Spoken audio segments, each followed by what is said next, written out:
Bonsoir Daniel Obono. Bonsoir. Député porte-parole de la France Insoumise. Alors le droit de retrait a-t-il été détourné selon vous?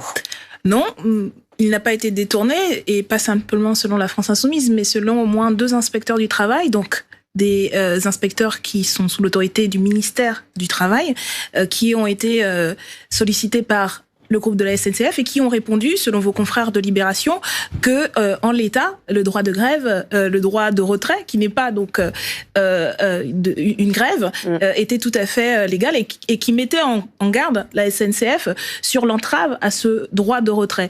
Donc non, et je pense que vous l'avez très bien réexpliqué, qu'à l'origine de ce droit de retrait, donc, il y a une alerte à la sécurité. Je pense qu'il y a beaucoup de gens qui ont dû prendre le train pour des vacances, pour du travail, qui sont effectivement incommodés par l'exercice de ce droit de retrait. Je pense que ces personnes le seraient encore plus si elles se retrouvaient dans un train qui déraille avec un seul conducteur blessé qui doit tout organiser et devoir prêter secours à des rames entières. Donc si je vous suis, ce n'est pas une grève qui ne dit pas son nom. C'est pas moi que vous avez besoin de suivre. Non, écoutez ce que disent les agents et écoutez ce que disent y compris les spécialistes du droit de travail, dont les inspecteurs du travail du ministère du Travail.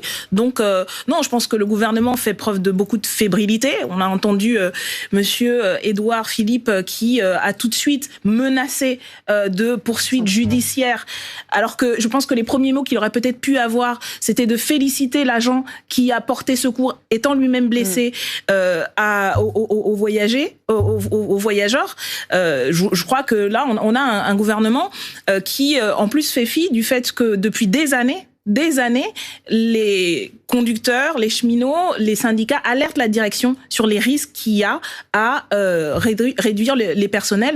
Près de 80% aujourd'hui, effectivement, des TER n'ont plus qu'un conducteur. C'est extrêmement grave, et il y a eu déjà des alertes. Et c'est pour ça que, en n'ayant plus d'autres moyens pour alerter, alors qu'il y a une mise en danger, les conducteurs ont fait ce mouvement, et je pense que c'est tout à leur honneur que de devoir prendre ce genre de dispositions pour assurer notre sécurité. Alors, autre sujet, Daniel Obono, les élections municipales, c'est dans 5 mois maintenant. Où en sont les listes de la France Insoumise ?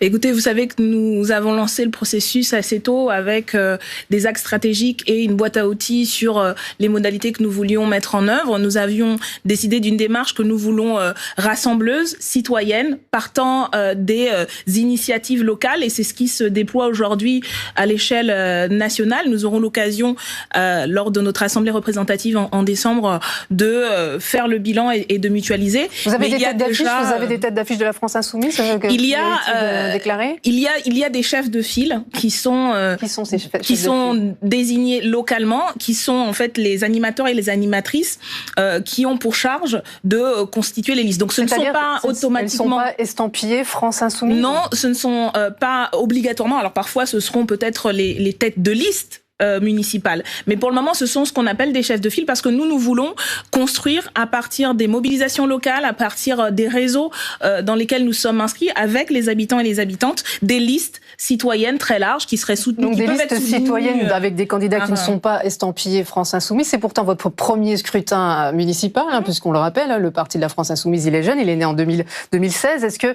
ça veut dire que l'estampillage France Insoumise n'est pas nécessaire pour vous dans ce scrutin, ou bien ce scrutin il est secondaire, vous préférez vous concentrer sur 2022?